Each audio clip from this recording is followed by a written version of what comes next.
ya yên say an một tối xuân cho chị đi nhang bằng nói ya lời lấy chỉ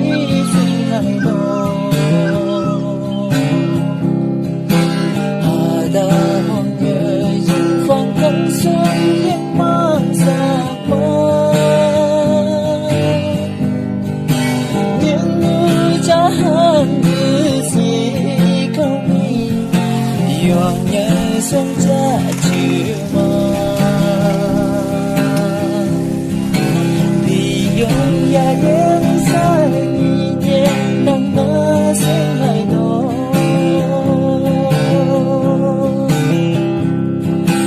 chẳng để nắng vây đi bùng hay cả xin chẳng nhìn về nhìn nhang buông ngơi choàng mong tu không chỉ đi ở đây ba đời